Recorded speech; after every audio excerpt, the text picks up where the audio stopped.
Alors déjà, si vous pourriez vous présenter votre carrière dans la religion, ce que vous avez fait, vous êtes prêtre, c'est ça? Eh bien, écoutez, je suis prêtre de l'Église catholique. En fait, j'appartiens au diocèse de Paris, mais ça fait des années que je suis là. Ça fait 14 ans. Et puis, j'étais venu pour des raisons académiques. J'ai étudié pensée d'Israël. J'ai fait un doctorat. Et puis après, j'étais responsable d'une paroisse, d'une église. Et depuis 1 an et demi, je suis le responsable en fait des catholiques, donc hébraïophones, l'expression hébraïque, et de la pastorale des migrants et des demandeurs d'asile en Israël. Waouh, c'est où c'est Eh bien, le siège est à Jérusalem, mais le travail est en Israël. Le travail n'est pas local, ce n'est pas dans Jérusalem ou à Tel Aviv. On aide en fait les migrants, les demandeurs d'asile catholiques d'avoir des lieux de culte. Et on travaille beaucoup avec leurs enfants. On a des garderies, on a des patronages. Les garderies, c'est pour des bébés entre l'âge de 3 mois et 3 ans. Et puis, on appelle ça after school, c'est après l'école. Voilà, on accueille les enfants, on les aide à faire leurs études, on leur apprend certaines choses, on leur fait des activités. Et puis à partir d'un certain âge, c'est aussi des groupes de jeunes. J'ai recherché un peu sur le christianisme et puis j'ai vu aussi que dans les anciennes religions du paganisme, des très vieilles religions, on retrouve souvent des points communs entre Jésus et d'autres personnes. Donc là j'ai une petite liste et du coup je me demandais est-ce que ça remet en question finalement le christianisme? Parce qu'on voit vraiment que des détails très précis comme marcher sur l'eau ou multiplier les pains, toutes sortes de miracles qui sont importants qu'a fait Jésus, sont retrouvés dans les anciennes religions du paganisme. Il y a une attente chez tout le monde. Il y a toujours eu des attentes en Israël, chez les païens de toutes les religions. On a imaginé des choses. Maintenant, la multiplication des pains elle est chez les païens, on la trouve avec aussi le prophète Élisée. Ce n'est pas pour autant qu'Élisée est un mythe. Vous voyez ce que je veux dire? Donc il y a des attentes. Les attentes peuvent être accomplies d'une manière ou d'une autre, avec certaines choses qui sont parallèles, d'autres qui ne sont pas parallèles. Par exemple, je ne sais pas, je prends un autre exemple, le récit du déluge. Alors, on a trouvé des mythes anciens sur le déluge qui existent chez les populations. Mais quand on compare les mythes du déluge de Gilgamesh ou d'autres mythes babyloniens, et qu'on le compare au récit biblique, on trouve des choses communes, mais des choses différentes. Parce que le récit du déluge biblique est un récit où il y a un seul Dieu, il y a des valeurs morales, contrairement à d'autres récits qui sont plutôt le déluge, où le mal dans le monde aussi était lié à des combats entre les dieux, etc. Donc, qu'il y ait des emprunts à d'autres religions, etc., c'est possible.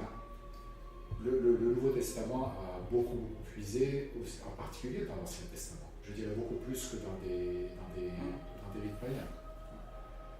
Voilà, maintenant, donc les parallèles, si vous voulez, il ne suffit pas de prendre une phrase ou un détail d'une religion et puis une phrase et un détail de l'autre pour dire que finalement, celle-là a été inspirée par l'autre ou qu'on a emprunté à l'autre. Il faut prendre tout le système qui est porteur de cette affirmation.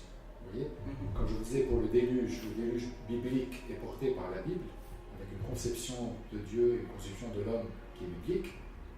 Le déluge babylonien reflétait une autre conception de la divinité. Maintenant, le fait que Jésus marche sur l'eau dans l'Évangile, en fait, est dans un contexte biblique en réalité.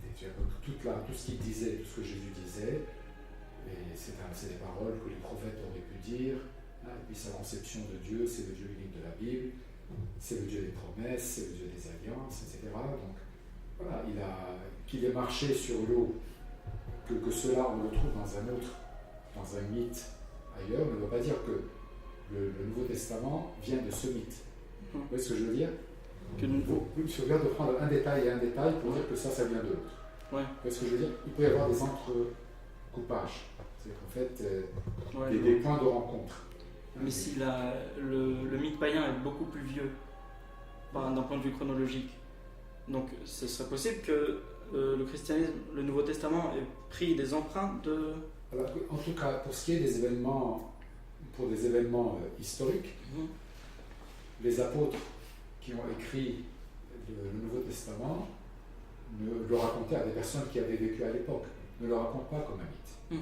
Ils le racontent comme témoignage de ce qu'ils ont vu, expérimenté eux-mêmes.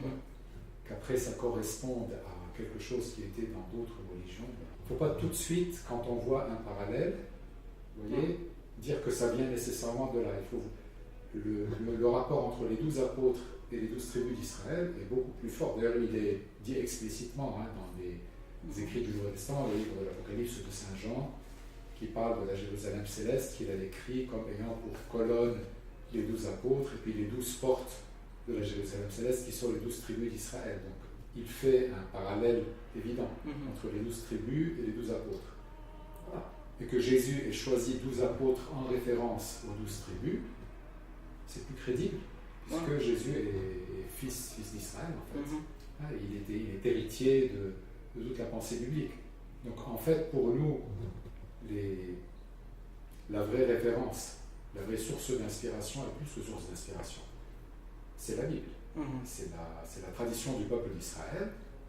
Après que il y ait tel ou tel parallèle avec d'autres religions, d'autres philosophies. Par exemple, il y a dans Saint Jean, Saint Jean commence par au commencement était le Verbe, et le Verbe était auprès de Dieu, et le Verbe était Dieu. Alors, le verbe logos, on le trouve chez les Grecs, mais en même temps davar en hébreu. Dieu a créé le monde par la parole. Vous voyez? Donc, d'où vient le verbe de Saint Jean? Alors, il y a quelques auteurs ou quelques commentateurs qui ont voulu dire non, le nom c'est vraiment le verbe grec, le logos grec. Mais quand on fait des parallèles avec le verbe divin dans l'Ancien Testament, dans la Bible juive, moi je pense que c'est plus crédible. Encore une fois, ça ne veut pas dire que la pensée, déjà à l'époque de Jésus, les Grecs étaient présents au Moyen-Orient. Donc, même au sein du judaïsme, il y a eu des influences grecques. Dans le Talmud, il y a des mots grecs, il y a des concepts grecs aussi. Voilà, donc il y a eu des emprunts grecs, mais tout n'est pas mauvais dans les emprunts grecs. Donc voilà, donc en fait, quand vous faites des parallèles, il faut toujours ne pas se suffire d'un détail, tel détail, donc, il faut vraiment voir toute la tradition qui porte ce détail. C'est à ce niveau-là qu'on voit est-ce que ça correspond ou pas. Ouais, mais ces détails ne sont pas si mineurs que ça, finalement. Quand on parle de la Trinité, c'est même un concept majeur. Donc même la Trinité, qui est possible, c'est possible que ça ait été emprunté aussi par la religion nordique, la Trinité, la Vierge Marie. Je pense que c'est un concept majeur. Écoutez, que certaines pensées, certaines philosophies, certains mythes aient parlé de cela, ça ne veut pas dire que les auteurs du Nouveau Testament pensaient à ces mythes-là. Je doute même qu'ils les connaissent en réalité. Non. Ceux qui ont écrit le Nouveau Testament n'étaient pas des érudits qui avaient fait des doctorats en pensée. Bien sûr. En pensée babylonienne ou grecque ou latine, ils ne le connaissaient même pas. C'est des pêcheurs au sens de pêche des poissons. Et donc, c'était des pêcheurs, c'était des personnes de petits métiers. Quand on voit même la langue de quelques auteurs du Nouveau Testament, c'est la langue de personnes simples. Ce n'est pas la langue de personnes qui ont étudié les grands mythes. Vous voyez, donc, on peut toujours aller chercher très très loin le parallèle dans tel ou tel mythe, mais on peut aussi prendre la chose telle que c'est comme ça que la tradition avait reçu de je ne sais pas qui, de Marie elle-même, ou de je n'en sais rien. En tout cas, c'est comme ça que la foi chrétienne comprend ses écrits. Comment on pourrait retracer l'histoire du christianisme chronologiquement? Écoutez, le christianisme, au départ, ne se définissait pas comme une nouvelle religion. Au départ, Jésus est juif, sa mère est juive, ses apôtres sont tous juifs, sans exception. Les 12 apôtres qu'il a choisis, quand il a commencé à prêcher Il a prêché en Galilée surtout, mais aussi en Judée. Il est monté plusieurs fois à Jérusalem. Son message a été accueilli par un certain nombre de personnes, d'autres l'ont refusé en lui disant qu'il avait des prétentions divines, etc. Les apôtres de Jésus qui l'ont suivi, ils étaient en tout cas présents à Jérusalem au moment de sa mort, quand il a été crucifié, et ils témoignent qu'ils l'ont vu ressusciter, comme il l'avait annoncé. Et en fait, le début du christianisme, c'est l'annonce des apôtres qui avaient adhéré à Jésus, qui avaient cru en Jésus pendant sa vie et son ministère sur terre, qui avaient écouté ses paroles et qui témoignent qu'ils avaient compris certaines choses, d'autres ne les avaient pas comprises, que Jésus avait annoncé qu'il serait livré, qu'il mourrait, qu'il ressusciterait, et que eux l'ont vu ressusciter. Voilà. Et donc, ils ont commencé à prêcher. Maintenant, beaucoup de païens aussi ont cru, ont commencé à croire au message de Jésus.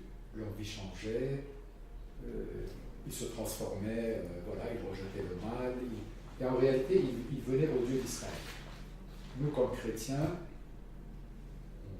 on n'a pas d'autre Dieu que le Dieu de la Bible. Notre Dieu on n'a pas un Dieu parallèle au Dieu créateur, au Dieu sauveur, au Dieu qui a fait sortir son peuple d'Égypte. Jésus n'a jamais parlé d'autre chose. Voilà. Simplement, les chrétiens sont des personnes qui ont cru que Jésus est le Messie, et donc au départ, on les a appelés Christianos, ça vient de Christ, ça veut dire Messie. Christos, c'est celui qui est loin en grec. Qui est quoi? Oindre. Mashiach. Ok. Mashiach. Donc, chrétien, Christianos en grec, c'est messianique si vous voulez. Donc, les chrétiens au départ, c'était des juifs messianiques, c'est-à-dire des juifs qui ont cru que le Messie est venu, et que le Messie était venu pour porter le message d'Israël aux nations, comme on trouve des prophéties dans Isaïe, que les nations viendront, etc., vers la Torah d'Israël. C'est ainsi que ça a commencé. Alors après, peu à peu, les deux religions se sont détachées, pas aussi vite qu'on le pense. C'est-à-dire que alors il y a des théories là-dessus, il y en a qui veulent que déjà dès les 2 premiers siècles, la distinction claire se soit faite. Il y en a d'autres qui disent que jusqu'au IVe siècle, et ça restait quand même très très proche. Les personnes ne distinguaient pas très bien. Après, il y a eu, effectivement, c'est devenu 2 religions. Mais encore aujourd'hui, en tout cas du côté du christianisme, on est conscient que nos racines, c'est Israël. Le christianisme n'a pas d'existence s'il est détaché de la racine d'Israël. La vision n'est pas parallèle, symétrique du côté d'Israël. C'est à quel moment peut-être j'avais lu que le Kohen Gadol avait, dès que Jésus lui a annoncé qu'il est le fils de Dieu, il a parlé de blasphème, le Kohen Gadol. Parce que finalement, l'idée d'être fils de Dieu n'est pas très présente dans le judaïsme, parce que ce serait comme réduire le Dieu en un humain. Vous en pensez quoi de... Alors, d'abord, dans l'Ancien Testament, Israël est fils. Laisse partir mon fils. Quand il est déployé, donc Israël est fils. Donc, l'idée de fils, si vous voulez, n'est pas à prendre toujours au sens matériel, humain. Dans le Nouveau Testament, on dit que Jésus est le Fils de Dieu, mais aussi qu'il est le Verbe de Dieu, qu'il est la sagesse de Dieu. Le Verbe, c'est ce qui exprime, quand je parle, mon Verbe m'exprime. On dit que Jésus est le Verbe de Dieu, qu'il est l'image de Dieu aussi, celui qui reflète parfaitement Dieu. Voilà. Donc il est fils dans ce sens, pas fils au sens où un homme connaît une femme, ou alors, bien pire, que Dieu aurait connu une femme. Ce n'est pas de cela qu'on parle, il n'en a jamais été question. Quand Jésus appelait Dieu son Père, il disait le Père et moi nous sommes un. Il ne me disait pas que... Il appelait Dieu son Père. Mon Père et votre Père. Il parlait de Dieu comme son Père. Nous aussi, on dit Avinu Shel On dit notre Père aussi dans le judaïsme. C'est tout le temps notre Père, notre Père et notre Roi. Finalement, c'est plus l'interprète qu'un père. Qu'un fils, vous voulez dire. Qu'un fils, c'est quoi? Plus interprète qu'un fils. En tout cas, dans la foi chrétienne, il est fils dans ce sens générique dont on a parlé, ou pas générique, enfin dans le sens de celui qui exprime Dieu, le Verbe de Dieu, mais c'est au sens fort, puisqu'on croit que Marie a conçu de l'Esprit Saint. Dans la foi chrétienne. Et donc c'est dans le sens qu'il est vraiment, quand Jésus disait, quand il parlait de sa relation comme fils du Père, c'était plus que moi quand je dis que je suis fils du Père, alors que je suis en même temps fils de mon Père charnel. Donc, voilà. J'ai aussi une petite question par rapport au monothéisme. Je me demandais si le christianisme c'était vraiment monothéiste, parce que finalement c'est trois, c'est le Père, le Saint-Esprit, et finalement c'est trois personnes. Est-ce que ça peut se relier en un seul Dieu? Je vais me permettre de faire un parallèle, même s'il n'est pas exactement. Quand on parle des 10 séphirotes, dans le judaïsme, c'est un seul Dieu. Les séphirotes, c'est les séphirotes divines. Vous voyez, ce n'est pas parce qu'on parle de séphirotes, Chachma, Bina, Tarat, ça ne veut pas dire que si on dit cela, que ça veut dire qu'il y a plusieurs divinités. Alors après, dans le judaïsme, on s'efforce de dire de quoi il s'agit, de puissance divine ou d'antiquité. Alors, dans la foi chrétienne, quand on parle de Père, Fils, Esprit, le Fils, c'est le Fils du Père, c'est le Fils de Dieu. En fait, c'est Dieu, le Fils de Dieu, le Verbe de Dieu. Il y a un seul Dieu. Ce ne sont pas trois dieux. Et Jésus n'a jamais prétendu être une divinité à côté de Dieu. Jamais. Mais jamais. S'il y a une chose qui était la plus lointaine de sa pensée, c'était cela. Mais il est l'expression, il est le Verbe du Père. Si on dit que Jésus est le Verbe du Père, ça ne veut pas dire qu'il est un autre Dieu. Éclairer beaucoup d'idées. L'unité, si vous voulez, n'est pas nécessairement monolithique. On imagine, parce qu'on prend les choses matériellement. Si je vous dis une chaise, ça va être trois chaises. Oui. Mais on pense à la matière, si vous voulez. L'unité de Dieu est une unité. Pour nous, dans la foi chrétienne, l'unité de Dieu est une unité d'amour. C'est ce qui unit, c'est Dieu et vie. Vous voyez, ce n'est pas un bloc monolithique. Si vous voulez. Donc on veut dire le Verbe de Dieu, le Verbe qui reflète Dieu, l'Esprit de Dieu. Quand on dit dans l'Ancien Testament, l'Esprit de Dieu descendit sur les juges, sur Samson, ça veut dire quoi? Il y a l'Esprit de Dieu qui est détaché de Dieu et qui descend. C'est Dieu qui descend. Vous voyez? J'avais parlé à une dame un jour, elle m'avait donné un bel exemple. Il m'a dit c'est comme un œuf. Un œuf, c'est une coquille, ça a le blanc et ça a le jaune. Et finalement, c'est un œuf. C'est un œuf, oui. Exactement. Quand vous prenez la lumière, c'est en même temps la chaleur. Vous voyez, ça ne veut pas dire que la lumière et la chaleur sont séparées. Si vous voulez. Bon, quand vous prenez un être humain, l'intelligence, la volonté et la mémoire. Ça ne veut pas dire que c'est trois êtres humains. Bien sûr. Vous voyez. D'ailleurs, les pères de l'Église ont fait ces comparaisons. Le Saint Augustin a écrit tout un livre de réflexion justement pour essayer un peu d'exprimer métaphoriquement un peu la foi en la Trinité, en prenant des... Merci beaucoup. Vraiment, éclairé beaucoup d'idées. Merci beaucoup. C'était un honneur.